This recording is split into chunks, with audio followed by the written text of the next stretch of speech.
कैसे हैं आप लोग। स्वागत है आपका इस वीडियो में। और आप जैसा कि जान रहे हैं ये वीडियो है हमारा क्लास 9th के इकोनॉमिक्स के लिए और चैप्टर नंबर फर्स्ट हम पढ़ रहे हैं और यह है वीडियो नंबर सेकंड इस चैप्टर का। इसके पहले भी मैंने एक वीडियो चैप्टर को कंटिन्यू करते हैं जहां तक हमने पीछे छोड़ा था, यानी पिछले वीडियो में हमने यहां तक पढ़ा था। अगर आपने वो वीडियो नहीं देखा तो उससे पहले देख लें, इस वीडियो को कंटिन्यू करने से पहले। तो अब हम शुरुआत करते हैं। टॉपिक क्या है हमारा? Farming in Palampur. हम पढ़ने वाले हैं पालमपुर में के बारे में और पालमपुर में खेती के बारे में, यानी फार्मिंग के बारे में। तो उसमें जो पहला हमारा टॉपिक है वो है लैंड इज फिक्स। इसका क्या मतलब हुआ? इसका मतलब ये हुआ कि खेती के लिए जो जमीन यूज की जाती है वो फिक्स्ड है, उसे हम बढ़ा नहीं सकते हैं और भी ज्यादा। तो अगर हमें प्रोडक्शन बढ़ाना है तो उसके लिए हमें दूसरे तरीके अपनाने होंगे, लैंड को हम ज्यादा इंक्रीज नहीं कर सकते हैं। तो देखिए यहां पर लिखा गया है farming is the main production activity in Palampur. तो पालमपुर में जो प्रोडक्शन एक्टिविटी उसका जो मेन प्रोडक्शन एक्टिविटी वो क्या है? फार्मिंग है, यानी खेती। तो 75% आबादी पालमपुर की डिपेंडेंट है किस पर? खेती के लिए, अपने रोजी रोटी के लिए, यानी अपने पेट भरने के लिए, अपने रोजमर्रा की चीजों को खरीदने के लिए जो पैसे उसे चाहिए, उन पैसों को कमाने के लिए 75% आबादी खेती पर डिपेंडेंट। फॉर एग्जाम्पल अगर 100 लोग हैं पालमपुर गांव में तो 75 लोग क्या कर रहे हैं? खेती कर रहे हैं और उसी से अपना रोज का पेट भर रहे हैं या फिर रोज की जीवनी चला रहे हैं। और ये कोई भी हो सकते हैं, ये फार्मर्स भी हो सकते हैं और फार्म लेबरर्स भी हो सकते हैं। फार्मर्स यानी कि जिनके पास खुद की जमीन है और उसी जमीन पर खेती कर रहे हैं या फिर किसी और की जमीन को रेंट पर लेकर खेती कर रहे हैं। और फार्म लेबरर्स यानी कि दूसरे की जमीन पर दूसरे का अगर किसी के पास खेत है तो उस खेत में कटाई का काम करते हैं या फिर बुआई का काम करते हैं, इस तरह का लेबर वर्क करते हैं और उससे उन्हें रोज की डेली वेजेस मिलते हैं, डेली वेजेस पर वो काम करते हैं। तो देखिए इन लोगों का जो वेल बीइंग है, यानी ये लोग खुशहाल रहेंगे या ये लोग की स्थिति खराब रहेगी, ये लोग खराब स्थिति में रहेंगे, कैसी स्थिति में रहेंगे, ये पूरी तरह से डिपेंड करता है कि आखिर जो फार्म है उसका प्रोडक्शन कैसा है। यानी प्रोडक्शन अच्छा होगा तो इन्हें वेजेस अच्छे मिलेंगे, प्रोडक्शन खराब होगा तो वेजेस खराब मिलेंगे। अगर खेती खराब हो गई तो इन्हें वेजेस मिलने के चांस ही नहीं, क्योंकि इन्हें काम ही नहीं मिलेगा। तो देखिए यहाँ पर आपको ध्यान रखनी चाहिए कि प्रोडक्शन जो फार्म का प्रोडक्शन है यानी कि खेती का प्रोडक्शन, उसको बढ़ाने के लिए उन बहुत सारे लिमिटेशंस है, बहुत सारे कॉन्स्टेंट्स हैं। तो देखिए सबसे पहली बात यह है कि जो जमीन है वो किसी भी जगह पर वो लिमिटेड है। यानी अगर हम बात करें पालमपुर की तो पालमपुर में 1960 के बाद कोई भी किसी भी तरह का एक्सपेंशन नहीं हुआ है। जो खेती के लिए जो जमीन है वो किसी तरीके से बढ़ी नहीं है। वो कैसे, वो भी हम देख लेते हैं।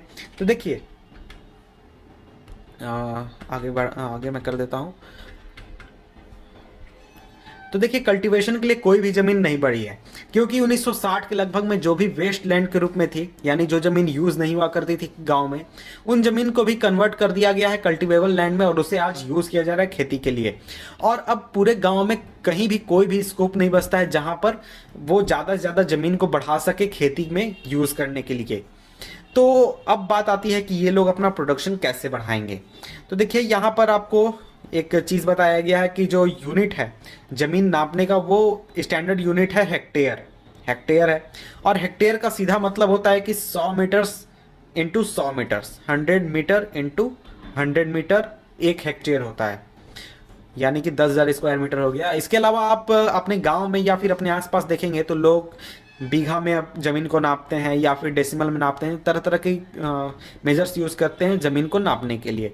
लेकिन जो स्टैंडर्ड यूनिट है वो क्या है? वो है आपका हेक्टेयर। तो अब यहाँ दूसरा पॉइंट आता है। तो हम ये तो जान गए कि जो लैंड है खेती के लिए वो लिमिटेड है, वो चाहे हम पालमपुर की बात करें या कहीं और की बात करें। जो हमारा दूसरा पॉइंट है वो है is there a way one can grow more from the same land. क्या ऐसा कोई तरीका है जिसमें कोई भी व्यक्ति उसी जमीन से पहले के मुकाबले ज़्यादा प्रोडक्शन कर सकता है? तो देखिए in the kind of crops grown and facilities available Palampur would resemble a village of western part of the state of Uttar Pradesh. तो जिस तरह की हम यहाँ पर कंडीशन की बात कर रहे हैं और जिस तरह की फैसिलिटीज की बात कर रहे हैं, उसको आप अगर ध्यान देंगे तो वो आपको देखने को लगेगा कि यूपी का वेस्टर्न पार्ट का कोई गांव है। तो देखिए कोई भी लैंड जो है, कोई भी जमीन खाली नहीं छोड़ी गई है। रेनी सीजन में, खरीफ सीजन में फार्मर्स ज्वार और बाजरा उगाते हैं। ये जो प्लांट्स हैं इनको यूज़ कर लिया था इनके प्लांट्स को कैटल को खिलाने के लिए, यानी जो जानवर अपने घर लोग पाल कर रखते हैं उनको फीड करने के लिए यूज़ कर लिया जाता है। और इसके बाद लोग कल्टीवेशन करते हैं पोटैटो का अक्टूबर और दिसंबर के बीच में। और इसी के साथ जो विंटर सीजन होता है यानी जो रवि फसल होती है, रवि सीजन आता है, उस समय में कुछ वीट उगाए जाते हैं। तो वीट प्रोडक्शन, जो वीट प्रोड्यूस होता है, तो जो वीट प्रोड्यूस होता है उसमें से जो फार्मर्स होते हैं वो खुद के लिए, यानी जो फैमिली कंजम्पशन होता है उसके लिए कुछ हिस्सा अपने पास रख लेते हैं, और जो उनके पास सरप्लस अमाउंट होता है वीट का उसे मार्केट में बेच देते हैं। कहाँ पे? रायगंज में। तो यहाँ हम बात कर रहे हैं किस गांव की? पालमपुर की। तो रायगंज में जाकर बेच देते हैं। तो देखिए जमीन का एक हिस्सा यूज किया जाता है शुगर केन के लिए भी, क्योंकि वो शुगर केन के लिए, क्योंकि नहीं, शुगर केन के लिए भी जो कि एक साल में उगाया जाता है, यानी हर साल उसे बार बार उगाना पड़ता है। तो शुगर रॉ फॉर्म में या फिर जैगरी के रूप में, मैं इसे नीचे कर देता हूँ, जैगरी के रूप में बेच दिया जाता है। कहाँ? ट्रेडर्स को शाहपुर में। शाहपुर जो हमने पढ़ा था ऊपर में कि वो पास में एक छोटा सा शहर है, शाहपुर में जाकर बेच दिया जाता है। The main reason why farmers are able to grow 3 types of crops in a year Palampur is due to well developed system of irrigation. नीचे कर देता हूँ, शायद आपको दिख नहीं रहा होगा यहाँ पर।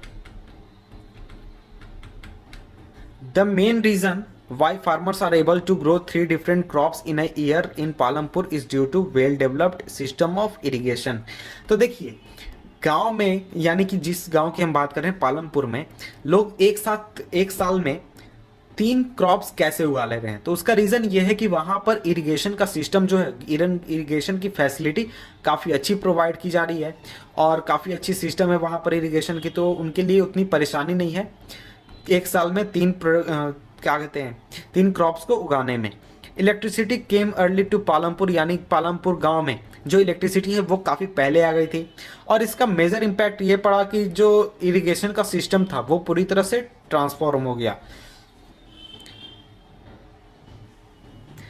तो देखिए पहले जो लोग थे वो यूज़ करते थे पर्शियन व्हील्स, और फार्मर्स द्वारा ये पहले के लोग पहले के जो फार्मर्स हुआ करते थे वो पर्शियन व्हील्स को यूज़ करते थे वेल से पानी निकालने के लिए और छोटे से रीजन में इरिगेशन करने के लिए। तो लोगों ने देखा कि जो इलेक्ट्रिक रन ट्यूबवेल्स हैं, यानी जो ट्यूबवेल्स होते हैं जिनमें इलेक्ट्रिसिटी से थ्रू मोटर्स के थ्रू वाटर निकाला जाता है। आगे बढ़ते हैं। जो ट्यूबवेल्स का यूज़ करके, यानी इलेक्ट्रिक मोटर्स का यूज़ करके जो सिंचाई होती है यानी इरिगेशन होता है, वो ज़्यादा एरिया को कवर कर सकता है और ज़्यादा इफेक्टिवली कवर कर सकता है। तो जो शुरुआत में ट्यूबवेल्स लगाए गए थे वो सरकार द्वारा गए थे पालमपुर में, और उसके तुरंत बाद ही जो फार्मर्स थे उन्होंने अपने प्राइवेट ट्यूबवेल्स लगाने शुरू कर दिए, और इसके रिजल्ट के अनुसार 1970 आधे तक तो जो टोटल एरिया था 200 हेक्टेयर का पालमपुर में, वो इरिगेट हो चुका था।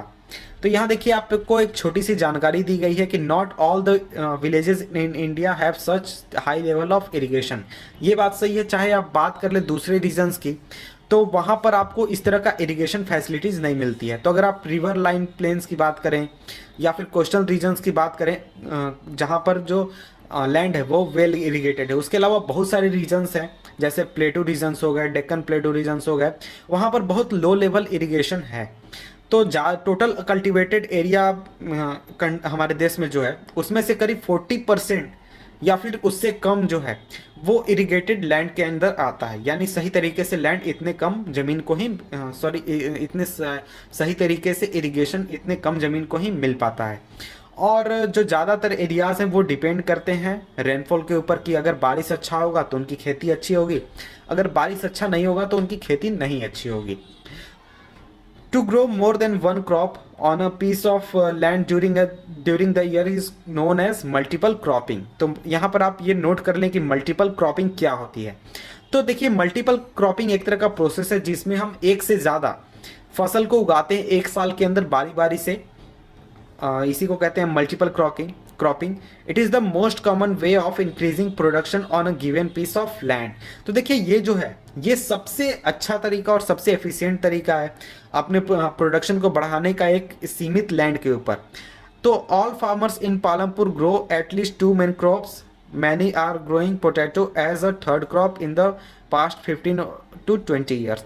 तो जितने भी किसान हैं, ज़्यादातर किसान 2 क्रॉप्स को उगाते हैं एक साल में, लेकिन उसमें से ज़्यादातर लोगों ने अब पोटैटो को एज अ थर्ड क्रॉप उगाना शुरू कर दिया है पिछले 15 से 20 सालों में, क्योंकि जो उनके बीच जो अंतराल होता है वो काफ़ी ज़्यादा होता है।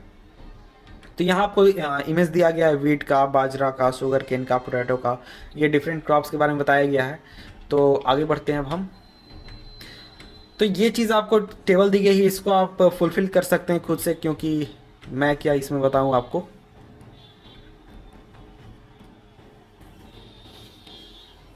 तो आगे बढ़ते हैं अब हम। You have seen that one way of increasing production from the same land is by multiple cropping. तो एक तरीका आपने देखा कि जो प्रोडक्शन इंक्रीज करने का तरीका था वो क्या था, multiple cropping. The other way is to use modern farming methods for higher yields. तो देखिए जो दूसरा तरीका है प्रोडक्शन इंक्रीज करने का वो है कि हम मॉडर्न फार्मिंग मेथड या फिर मॉडर्न फार्मिंग टेक्निक को यूज करें प्रोडक्शन को इंक्रीज करने का। Yield is measured at as a crop produce on a given piece of land during a single season. Yield का सीधा मतलब हो गया कि जो क्रॉप हम प्रोड्यूस कर रहे हैं वो एक सीमित लैंड पर एक सीजन में। तो अगर हम मिड 1960s की बात करें, 1965 या फिर 1966 तक, तो जो सीड यूज़ किए जाते थे कल्टीवेशन के लिए, तो मैं इसके ऊपर कर देता हूँ, जो सीड यूज़ किए जाते थे कल्टीवेशन के लिए वो ट्रेडिशनल सीड हुआ करते थे और उनकी जो यील्ड हुआ करती थी वो काफ़ी लो हुआ करती थी। जो ट्रेडिशनल सीड्स हुआ करते थे वो बहुत ही कम क्वांटिटी में इरिगेशन मांगते थे, यानी उनको बहुत ही कम पानी देना होता था। तो इस वजह से जो फार्मर्स थे वो बहुत ही कम पानी के सप्लाई में आसानी से खेती कर लेते थे, और फर्टिलाइजर्स के नाम पर वो काउ डंग का यूज़ कर लिया करते थे या फिर दूसरे नेचुरल मैन्योर का यूज़ कर लिया करते थे। तो लेकिन ये जो चीज़ें थी ये बहुत ही आसानी से उनके पास अवेलेबल हुआ करती थी और उन्हें कुछ खरीदना नहीं होता था मार्केट से। लेकिन जो ग्रीन रिवॉल्यूशन आया, यानी हम मॉडर्न टेक्निक की बात कर रहे हैं, मॉडर्न टेक्निक की बात करें उसमें हमारा क्या आता है, एक सबसे इंपॉर्टेंट चीज़ है ग्रीन रिवॉल्यूशन। ग्रीन रिवॉल्यूशन आया लेट 1960s में, यानी 1965 के बाद में। तो उसमें ग्रीन रिवॉल्यूशन ने इंडियन फार्मर के पास ले गया, मेरा मतलब है कि इंडियन फार्मर्स को ग्रीन रिवॉल्यूशन की मदद से हाई यील्ड वेराइटीज़ मिले सीड्स के, HIVs जिन्हें हम कहते हैं, हाई यील्ड वेराइटीज़ कहते हैं। इसका फुल फॉर्म अगर आपसे पूछा जाए तो यहाँ से आप आंसर कर सकते हैं, हाई यील्डिंग वेराइटीज़। तो ट्रेडिशनल सीड से अगर हम कंपेयर करें HYVs को, तो जो HYV सीड्स हैं वो ज़्यादा प्रोडक्शन प्रोवाइड कराते हैं उतने ही सीमित लैंड पर। यानी कि एक अगर हम फसल की बात करें, एक सिंगल प्लांट की बात करें, तो उसमें आपका ट्रेडिशनल सीड के मुकाबले आपका ज़्यादा प्रोडक्शन होता है। तो इसका रिजल्ट ये हुआ कि एक सीमित लैंड के ऊपर पहले के मुकाबले बहुत ही ज़्यादा अमाउंट में प्रोडक्शन होने लगा, और ये पॉसिबल हो पाया सिर्फ मॉडर्न टेक्नोलॉजीज़ की वजह से। मॉडर्न टेक्नोलॉजीज़ में क्या, ग्रीन रिवॉल्यूशन की वजह से। तो HYV सीड्स जो हैं वो ऐसा नहीं था कि वो आप केवल उन्हें लगा दें और उतना ही अमाउंट में आपको सब चीज़ मिल जाता है, नहीं, उसके लिए आपको बहुत ही ज़्यादा अमाउंट में वाटर प्रोवाइड कराना होगा, आपको केमिकल फर्टिलाइजर्स यूज़ करना होगा, और अब हम नेक्स्ट पेज में चलते हैं, और आपको पेस्टिसाइड्स भी काफ़ी ज़्यादा अमाउंट में यूज़ करने होंगे ताकि आपको अच्छा रिजल्ट देखने को मिल सके। तो जो हायर यील्ड्स हैं ये केवल पॉसिबल तभी हैं जब हम HYV सीड्स को यूज़ करें, इरिगेशन प्रोवाइड करें, केमिकल फर्टिलाइजर्स प्रोवाइड करें, पेस्टिसाइड्स को प्रोवाइड करें। तो इन सभी चीज़ों के कम्बिनेशन से ही हमें ज़्यादा प्रोडक्शन देखने को मिल सकता है। तो ऐसा नहीं है कि मॉडर्न टेक्नोलॉजी के नाम पर हम सिर्फ HYV सीड को यूज़ करना शुरू कर दें तो हमें ज़्यादा प्रोडक्शन मिलेगा, नहीं। इसके साथ साथ प्लस में हमें वाटर प्रोवाइड कराना होगा, प्लस में हमें फर्टिलाइज़र प्रोवाइड कराना होगा, और प्लस में हमें पेस्टिसाइड प्रोवाइड कराना होगा। तो इन सभी चीज़ों को अगर हम प्रोवाइड कराएंगे तभी हमें ज़्यादा प्रोडक्शन देखने को मिलेगा। तो देखिए ये जब आए थे आपके HYV सीड लेटर 1960s में, तो उस समय में जो पंजाब के किसान थे, हरियाणा के किसान थे और वेस्टर्न यूपी के किसान थे, ये इन्हीं को शुरुआत में ये चीज़ प्रोवाइड किया गया था, और यही वो लोग थे जिन्होंने इस चीज़ को पहले अपनाया था, यानी जो HYV सीड्स को अपनाया था। तो इन रीजन्स में जो फार्मर्स थे उन्होंने ट्यूबवेल्स को अपनाया, ट्यूबवेल्स उन्होंने लगाए इरिगेशन प्रोवाइड कराने के लिए, और HYV सीड को यूज़ किया, केमिकल फर्टिलाइजर्स को यूज़ किया और पेस्टिसाइड्स को यूज़ किया फार्मिंग के लिए। तो इसमें से कुछ जो थे उन्होंने फार्म मशीनरी भी खरीद ली, जैसे कि ट्रैक्टर्स खरीदे, थ्रेशर्स खरीदे, और जिसने प्लाविंग को आसान कर दिया और हार्वेस्टिंग को आसान कर दिया और फास्टर कर दिया, यानी जल्दी जल्दी अब चीज़ें होने लगी। तो इसका रीज़न ये हुआ कि ये सभी चीज़ें यूज़ करने की वजह से इन लोगों को हाई यील्ड मिलने लगा वीट का, और ज़्यादा इनके पास प्रोडक्शन प्राप्त होने लगा। तो अगर हम पालमपुर की बात करें, जो बनाई हुई कहानी हम सुन रहे हैं उसकी अगर हम बात करें, तो वीट का जो प्रोडक्शन था वो ट्रेडिशनल वैरायटी में हुआ करता था 1300 केजी पर हेक्टेयर, यानी एक हेक्टेयर में 1300 केजी प्रोडक्शन हुआ करता था। लेकिन जब HYV सीड का इंट्रोडक्शन हुआ, HYV सीड के इंट्रोडक्शन के बाद जो यील्ड था वो बढ़ गया और चला गया हमारा 3200 केजी तक। यानी आप सोच सकते हैं कि कितना ज़्यादा प्रोडक्शन में इंक्रीज़ हुआ, 3200 केजी पर हेक्टेयर अब हमारा प्रोडक्शन हो गया। तो देखिए ये जो है ये बहुत ही लार्ज इंक्रीज था प्रोडक्शन में, वीट के प्रोडक्शन में। तो जो फार्मर्स थे उन्हें अब ज़्यादा अमाउंट ऑफ सरप्लस उनके पास होने लगा था, तो इस वजह से वो आसानी से मार्केट में इन चीज़ों को बेच सकते थे, यानी जो वीट वो एक्स्ट्रा प्रोड्यूस कर रहे थे। तो यहाँ देखिए लेट्स डिस्कस, आपको कुछ चीज़ें दी गई हैं, इन चीज़ों पर आप गौर करें और इन क्वेश्चंस को सॉल्व करें तो आपको ज़्यादा अच्छी तरह से समझ में आएगा। तो यहाँ पर सबसे पहला है कि मल्टीपल क्रॉपिंग और मॉडर्न फार्मिंग मेथड में क्या अंतर है। तो ऊपर जो चीज़ें मैंने बताई है उससे आप आसानी से इसको कर सकते हैं, और भी इन चीज़ों को आप कर सकते हैं। अब हम आगे बढ़ते हैं, नीचे कुछ नहीं है, अब आगे ऊपर यहाँ भी कुछ नहीं है। यहाँ पे क्वेश्चंस आपको कुछ दिए गए हैं, सजेस्टेड एक्टिविटी दी गई है, एक्टिविटी आप इसको कर लें तो आपको ज़्यादा समझ में आएगा और आप अच्छी तरह से समझ पाएंगे। तो अब हम पढ़ते हैं next third point, will the land sustain. तो देखिए लैंड की सस्टेन यहाँ पर पूछा जा रहा है कि हम जब इतनी ज़्यादा अमाउंट में फर्टिलाइजर्स यूज़ कर रहे हैं, पेस्टिसाइड्स यूज़ कर रहे हैं, या फिर इतना ज़्यादा हम प्रोडक्टिविटी ले रहे हैं लैंड से, तो क्या लैंड उतना क्या कहते हैं फर्टिलाइज रहेगा, उतना प्रोडक्टिव रहेगा जितना कि पहले हुआ करता था। तो यहाँ पर लिखा गया कि लैंड जो है वो एक तरह का नेचुरल रिसोर्स है, तो ये बहुत ही नेसेसरी है कि हम इसका बहुत ही केयरफुल और बहुत ही ध्यान से यूज़ करें। तो साइंटिफिक रिपोर्ट ये कहती है कि मॉडर्न फार्मिंग जो मेथड है उसने बहुत ही ज़्यादा ओवर यूज़ कर दिया है नेचुरल रिसोर्सेज बेस को, यानी कि जो लैंड है उसकी जितनी कैपेसिटी है उससे ज़्यादा कैपेसिटी पर हमने यूज़ किया है लैंड को। बहुत सारे एरियाज़ में जो ग्रीन रिवॉल्यूशन है उसका एसोसिएशन पाया गया है लॉस ऑफ सॉइल फर्टिलिटी, यानी ग्रीन रिवॉल्यूशन का ज़्यादा यूज़ करने की वजह से, यानी HYV सीड का ज़्यादा यूज़ करने से, ज़्यादा पानी यूज़ करने से, फर्टिलाइजर्स पेस्टिसाइड्स का यूज़ करने से और केमिकल फर्टिलाइजर्स का यूज़ करने से जो सॉइल फर्टिलिटी है, यानी कि पैदावार करने की जो क्षमता है मिट्टी की, वो ख़त्म हो चुकी है।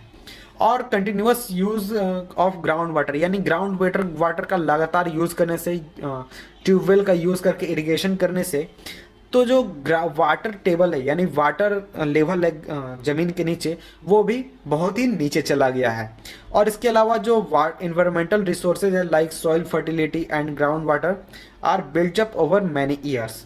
तो ये जो चीज़ें होती हैं इन्वायरमेंटल रिसोर्सेज, जैसे कि आपकी सॉइल की फर्टिलिटी हो गई या फिर जो वाटर लेवल हो गया आपके ज़मीन के नीचे जो है, वो बहुत ही साल लगते हैं इसको बनने में या फिर एक स्तर पर पहुंचने में। तो आप अगर इतनी जल्दी से डिस्ट्रॉय कर देंगे तो ये बहुत ही आसानी से रिस्टोर नहीं हो पाएंगे और हम हमेशा के लिए लूज़ कर देंगे सॉइल की फर्टिलिटी और हमारे ग्राउंड वाटर को। तो इसलिए हमें हमेशा इन्वायरमेंट का केयर करना चाहिए और इस तरह से चीज़ों को यूज़ करना चाहिए कि फ्यूचर भी हमारा बचा रहे और हमारा डेवलपमेंट भी होता रहे। इसके बाद देखिए आगे चीज़ें हैं, तो हमारा जो फोर्थ टॉपिक है इसको हम नेक्स्ट वीडियो में पढ़ेंगे। तो मुझे लगता है आप इतना समझ गए होंगे जितना कि मैंने आपको बताया।